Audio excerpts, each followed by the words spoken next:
عندك لفة جلاش، تعالي نعمل حلو في ربع ساعة بالجمال والحلاوة والشياكة دي.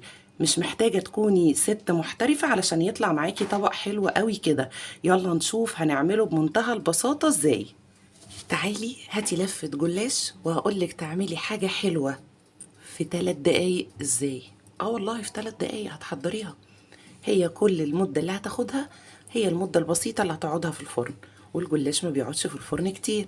يبقى هنقول كده ان الحلو ده هيتعمل كله على بعضه في ربع ساعة، تلت ساعة. يعني اتفاجئتي بحد جايلك، كل اللي عليك تطلعي لفة الجلاش دي وتعملي زي ما هقولك. وصفة سهلة بسيطة، بصراحة اتعلمتها من على النت ولقيتها اختراع. يلا نعملها مع بعض ونشوف هنحضرها بمنتهى البساطة ازاي. كل اللي محتاجينه لفة جلاش وصينية كب كيك فقط لا غير. هنقطع الجلاش زي ما هو ملفوف كده دواير. اهم حاجة السكينة تكون حامية ومشرشرة علشان الجلاش ما يتقطعش منك. هنكمل بقى تقطيع اللفة. طب وهنعمل ايه بعد كده؟ هندهن الصينية دي بالفرشة كده ونغرقها سمنة. هدهن الصينية واقطع لفة الجلاش وارصها في الصينية، وهوريكم الخطوة الأخيرة اللي قبل ما ندخل صينية الجلاش الفرن هي ايه. شايفين؟ ولا ورقنا ولا عملنا ما بين كل راق وراق سمنة ولا أي حاجة. دواير كده وحطي كده كده وحطي كده. بس انا حاطه على النار طاسه وفيها معلقتين سمنه بلدي كبار وعليهم شويه زيت محترمين، علشان الزيت بيخلي الجلاش مقرمش وجميل. هسخن السمنه والزيت مع بعض، مش هقدحهم بس هسخنهم، عشان انا كل ما هسخن الزيت والسمنه مع بعض كل ما الزيت والسمنه هيتخللوا او هيتخلخلوا في طبقات الجلاش. يعني ايه؟ يعني انا اهو السمنه والزيت جنبي،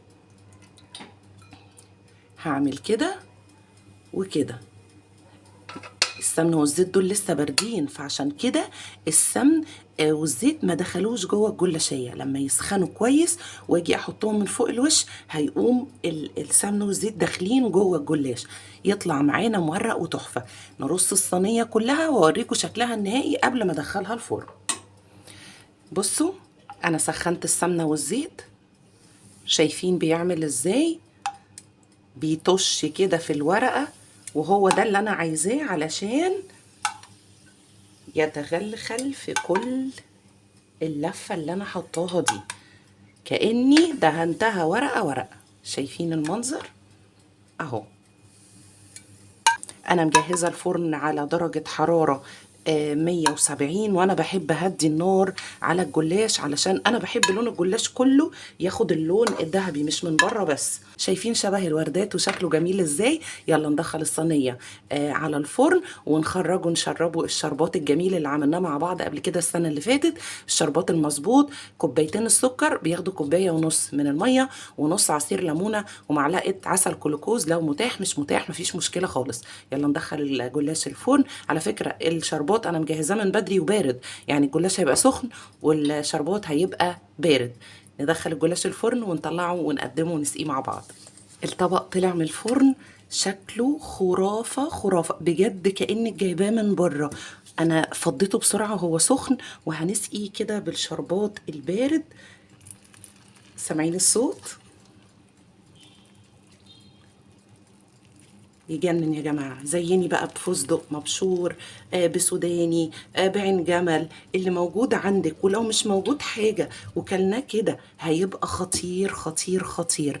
وصفة سهلة بتتعمل في وقت بسيط جدا، مش محتاجة حد محترف ولا محتاجة تكوني شاطرة قوي في المطبخ علشان يطلع معاكي طبق في منتهى الجمال بالشكل ده. من الأفكار الحلوة كمان اللي ممكن يطلع بيها لو حطينا كريم شانتيه وعملنا بيه وردات كده فوق الوش هيطلع تحفة. الوصفة سهلة وجميلة وأتمنى تجربوها لسهولة تحضيرها جدا جدا جدا. أعتقد لو عندك عزومة قدم لهم طبق شيك قوي زي ده استحالة هيفتكروه إنه معمول في البيت، أكيد جاي من بره. يا رب الوصفة تكون عجبتكم. لو الفيديو عجبكم اعملوا شير ولايك، وتابعوني على قناة اليوتيوب وصفحة الفيسبوك للشيف شيماء ممدوح، وأشوفكم في وصفة جديدة قريب إن شاء الله.